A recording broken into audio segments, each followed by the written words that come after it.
हम लोग पढ़ रहे हैं फंडामेंटल राइट्स, मूल अधिकार। तीसरा चैप्टर है ये भारत के संविधान का, और इसमें आर्टिकल्स आते हैं 12 से लेकर के 35 तक।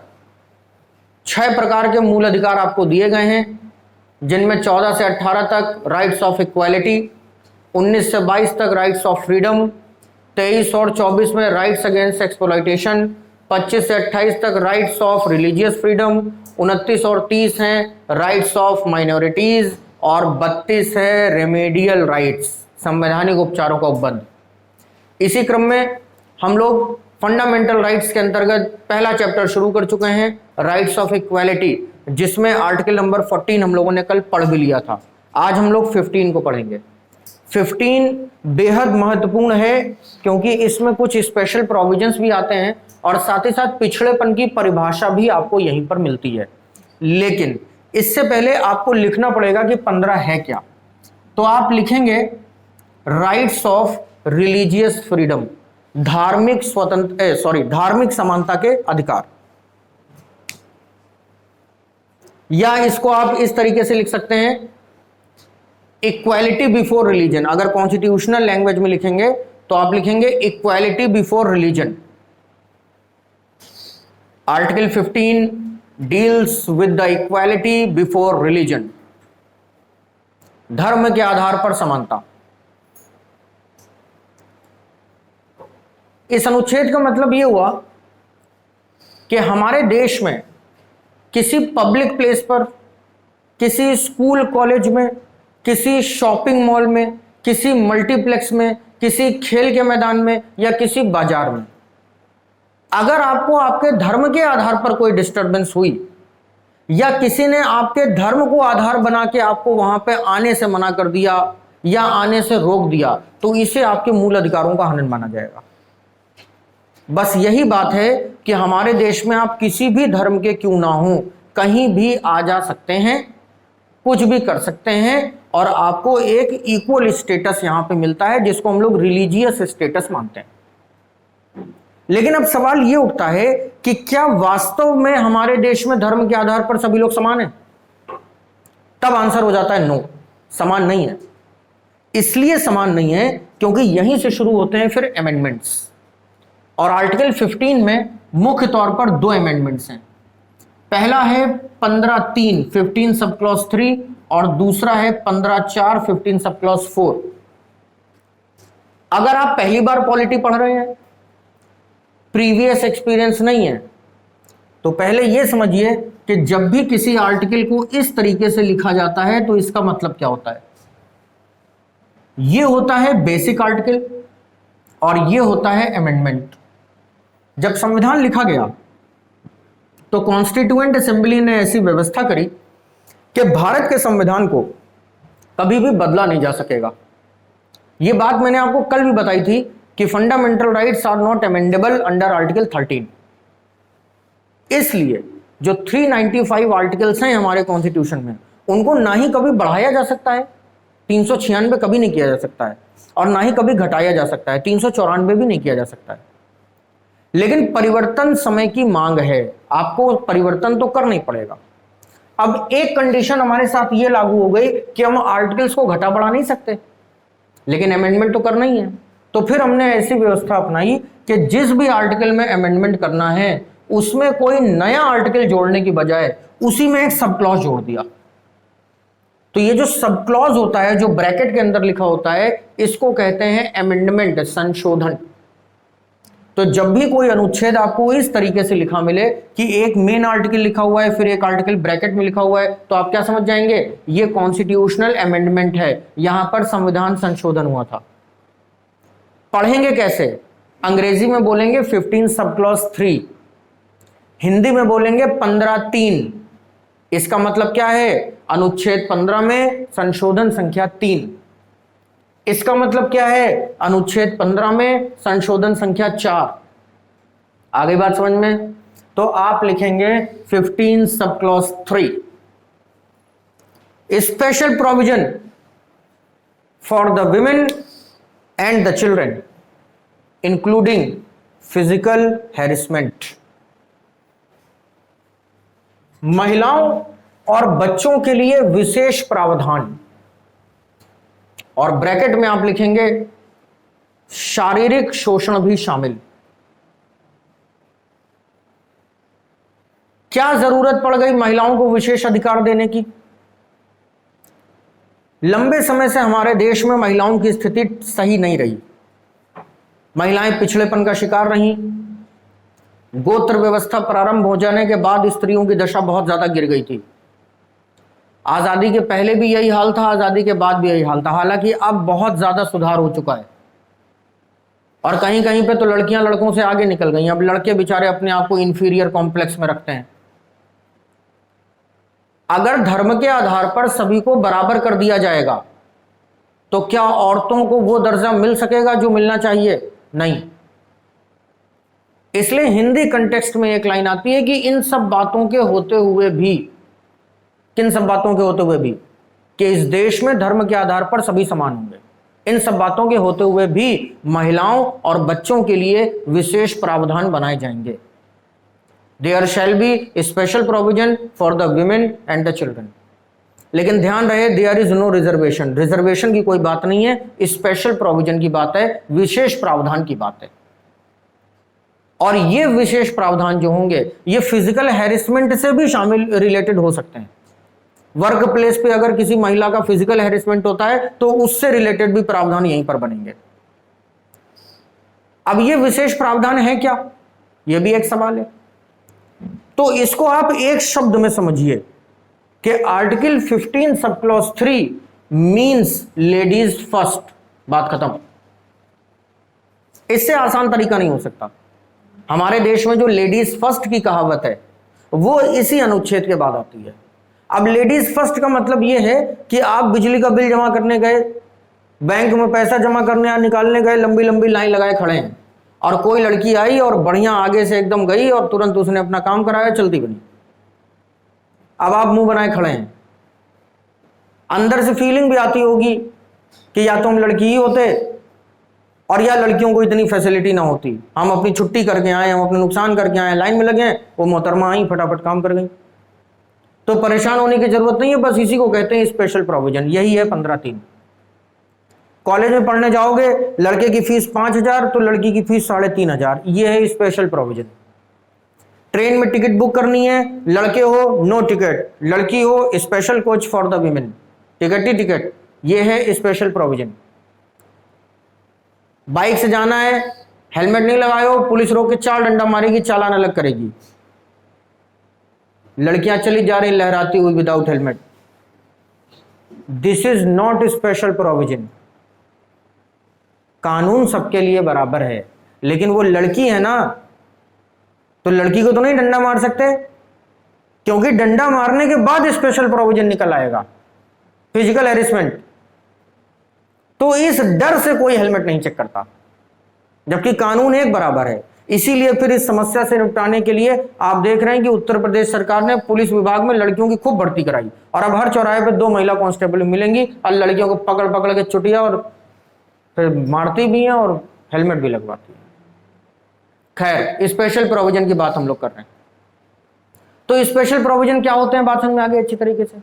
इसी तरीके से लड़कियों को आपने देखा होगा स्कॉलरशिप्स मिल जाती हैं, फीस रिफंड हो जाती है, बहुत सारी फैसिलिटीज होती हैं। क्या क्या आपको गिनाएं? तो ये सब कुछ जो होता है ये 15(3) के आधार पर होता है। इसलिए बीइंग अ विमेन, लड़की होने के नाते आपको भारत के संविधान की सबसे बड़ी ताकत अपनी पता होनी चाहिए, 15(3). अगर आपके साथ कभी भी कोई डिस्टर्बेंस होता है, आपके साथ कभी भी कोई भेदभाव होता है, बीइंग अ विमेन, बार बार कह रहा हूं, being a women, not being a caste, not being a religion, being a women, if you are discriminated, make your weapon 15 sub clause 3। 15(3) को अपना हथियार बनाइए और इसी के सहारे पूरी लड़ाई आप लड़िए। तो महिलाओं को जो भी विशेष प्रावधान है 15(3) के अंतर्गत है। कुछ उदाहरण मैंने आपको दे दिए, कुछ आपको भी अपने हिसाब से पता होंगे। अच्छे से बात समझ में आ गई। 15(3) के बाद अगला नंबर आता है 15(4) का, 15 सब क्लॉज 4 का। अगेन हिंदी कंटेक्स्ट ये कहता है कि इन सब बातों के होते हुए भी, किन सब बातों के होते हुए भी, कि धर्म के आधार पर इस देश में सभी बराबर होंगे। तो इन सब बातों के होते हुए भी अनुसूचित जाति, अनुसूचित जनजाति, शैक्षिक एवं सामाजिक रूप से पिछड़े हुए लोगों के लिए विशेष प्रावधान, special provision for the SC, ST, socially and educationally backward classes.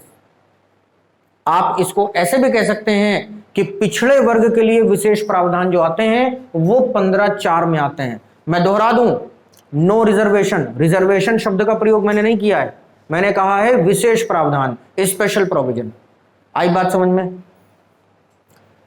तो जिस तरीके से 15(3) में महिलाओं को स्पेशल राइट्स मिले, विशेष प्रावधान मिले, उसी तरीके से 15(4) में किसको किसको मिले?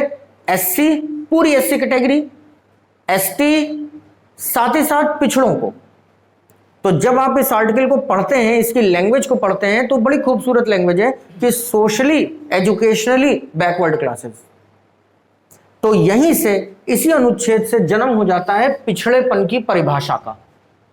अब सवाल उठता है कि बैकवर्ड हमारे देश में किसे कहा जाता है? पिछड़ापन आखिर क्या है?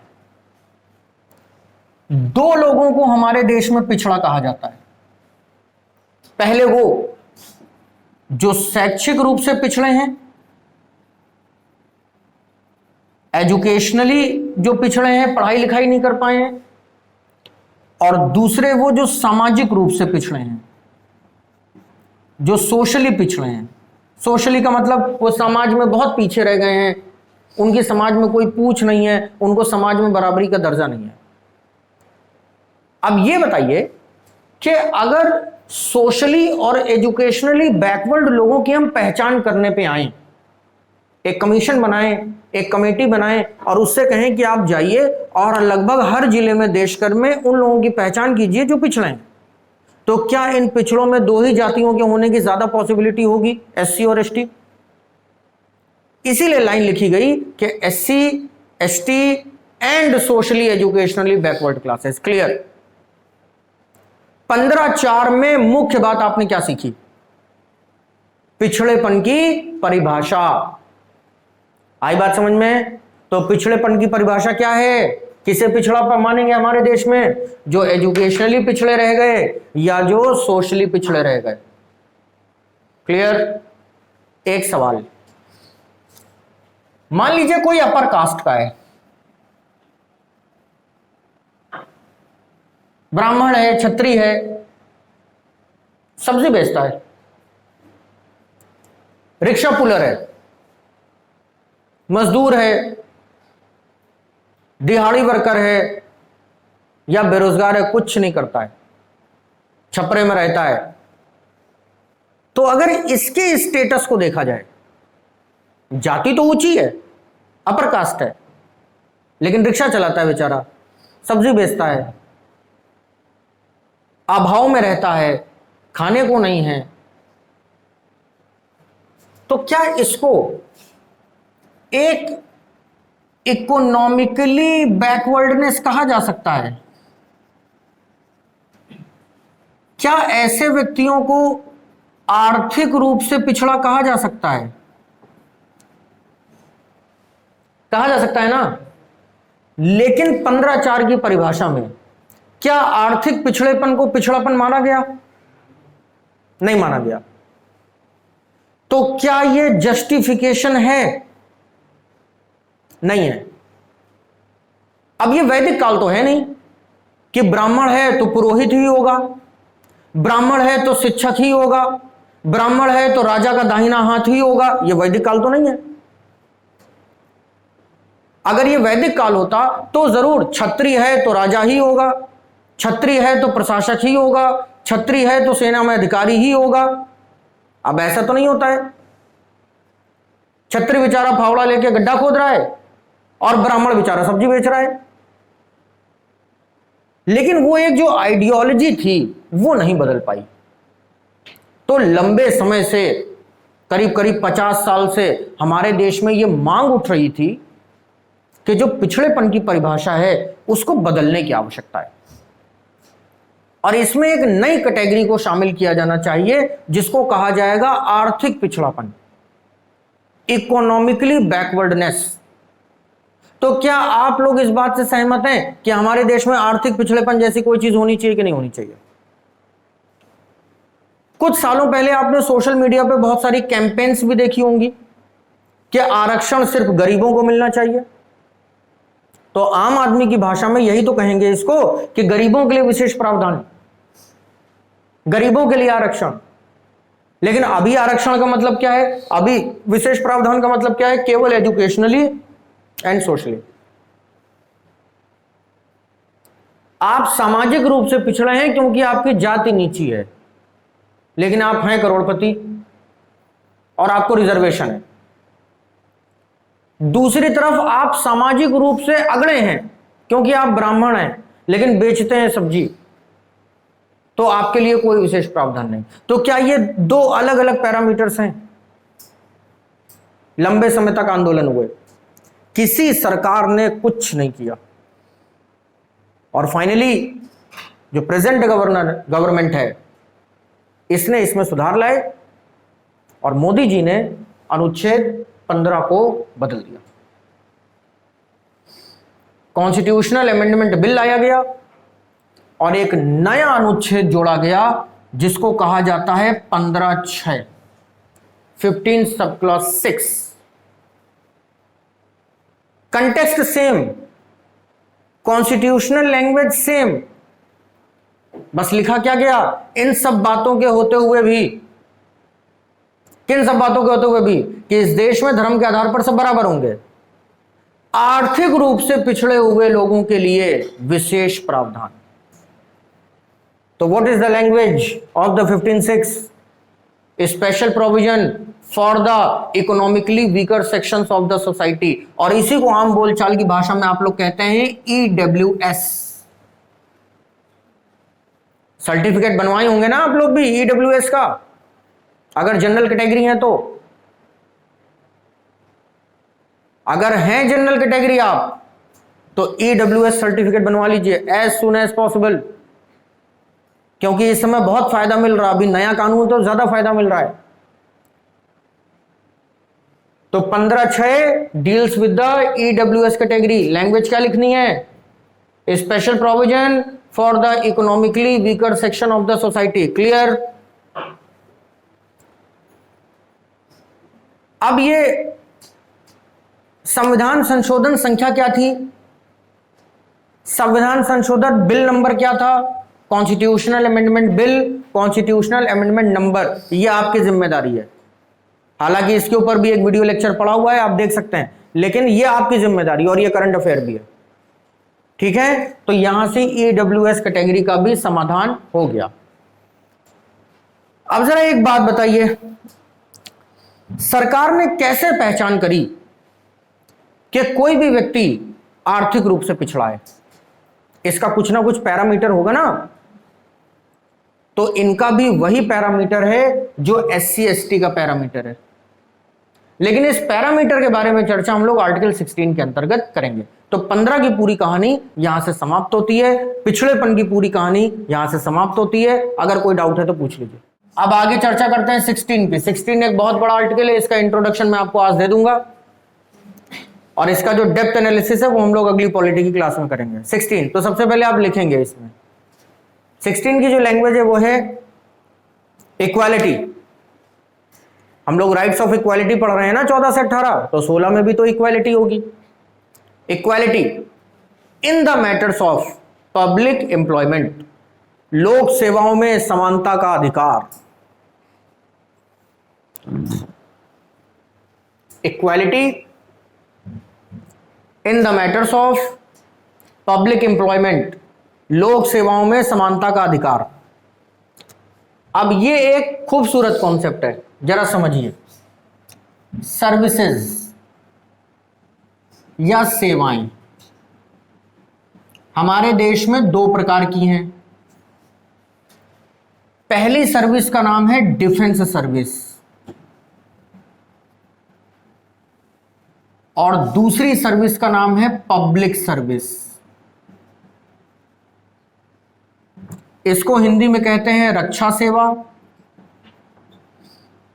और इसे कहते हैं लोक सेवा। अब एक बार फिर से आप 16 पढ़ लीजिए। आपने लिखा है equality in the matter of public employment, यानी कि जो समानता का अधिकार मिला आपको वो केवल लोक सेवाओं में मिला है, रक्षा सेवाओं में नहीं है। तो डिफेंस सर्विसेज में कोई इक्वालिटी नहीं होती है, ध्यान रखिए। पब्लिक सर्विस का मतलब है बैंक, रेलवे, आईएएस, पीसीएस, ये सब। अब पब्लिक सर्विसेज में आपको आंख से कम दिखाई देता है, आप ब्लाइंड हैं, तो आपको यह कह के बाहर नहीं किया जा सकता है कि तुम देख नहीं सकते हो। अरे हम ब्रेल लिपि जानते हैं, हम कर लेंगे, परीक्षा पास कर लेंगे, पीएच कैटेगरी में आ जाएंगे। रेलवे में जाना है, आपका एक हाथ कटा है, क्या मतलब हाथ से? हम अपना काम करेंगे दूसरे हाथ से। लेकिन अगर डिफेंस सर्विसेज में जाना है, आपका एक हाथ नहीं है, या आपको आंख से दिखता नहीं है, या आपको कोई गंभीर बीमारी है, तो डिफेंस सर्विसेज में जाके करोगे क्या? क्योंकि डिफेंस सर्विसेज में रक्षा करनी है आपको देश की, और रक्षा कोई व्यक्ति तभी कर पाएगा जब वो फिजिकली फिट होगा। तो अगर आप पीएच कैटेगरी में आते हैं, फिजिकली हैंडीकैप है, तो आप डिफेंस सर्विसेज के लायक नहीं है। जैसे एक अंधा गया फौज में भर्ती होने, ब्रिगेडियर ने पूछा कि तुम तो अंधे हो, तुम फौज में क्या करोगे? बोला अंधाधुन फायरिंग। अबे पागल हो, 16 है ये। अनुच्छेद 16 स्पष्ट रूप से कहता है कि समानता का अधिकार केवल लोक सेवाओं में है, रक्षा सेवाओं में अंधाधुन फायरिंग नहीं कर सकते हो। एक गोली एक दुश्मन, ये सेना का नियम है। आगे बात समझ में, आर्टिकल 16 क्या होता है। इसीलिए जब आप डिफेंस सर्विसेज का फॉर्म भरते हैं तो आपसे आपकी जाति नहीं पूछी जाती, इसीलिए डिफेंस सर्विसेज में रिजर्वेशन नहीं चलता। ये सब इधर होता है पब्लिक सर्विसेज में। क्लियर? तो सबसे पहले ये क्लियर रखना कि स्पेशल प्रोविजन या रिजर्वेशन की जो भी बात होगी वो केवल यहां पर होगी। अच्छे से बात समझ में आ गई? Article 16 deals with the equality in the matters of public employment. लेकिन क्या लोक सेवाओं में समानता का अधिकार है? नहीं, नहीं है। क्यों नहीं है? क्योंकि अब फिर अमेंडमेंट आ जाता है, रिजर्वेशन आ जाता है। तो रिजर्वेशन की कहानी आप लिख जरूर लीजिए, लेकिन इसकी चर्चा हम लोग आज नहीं करेंगे। तो रिजर्वेशन की कहानी 16(4) में लिखी हुई है, 16 सब क्लॉज 4। इसको रट लीजिए कि रिजर्वेशन से रिलेटेड एक लौता आर्टिकल है संविधान में, 16 सब क्लॉज 4, जिसमें स्पष्ट रूप से लिखा हुआ है reservation for the backward classes, पिछड़े वर्गों के लिए आरक्षण का प्रावधान।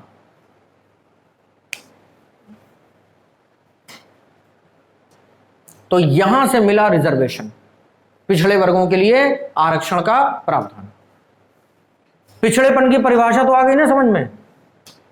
तो यहां पे जब आप लिखते हैं कि पिछड़े वर्गों के लिए आरक्षण का प्रावधान, तो पिछड़ा वर्ग किसे कहेंगे? नो कंफ्यूजन, पिछड़ा वर्ग उसे कहेंगे जो या तो शैक्षिक रूप से पिछड़ा है, जो या तो सामाजिक रूप से पिछड़ा है, और या अब आर्थिक रूप से पिछड़ा है। क्लियर? तो यहां पे आज की चर्चा को हम लोग विराम दे रहे हैं इस वीडियो लेक्चर में। कोई डाउट है तो पूछ लीजिए। रिजर्वेशन के ऊपर डेप्थ एनालिसिस हम लोग अगले लेक्चर में करेंगे।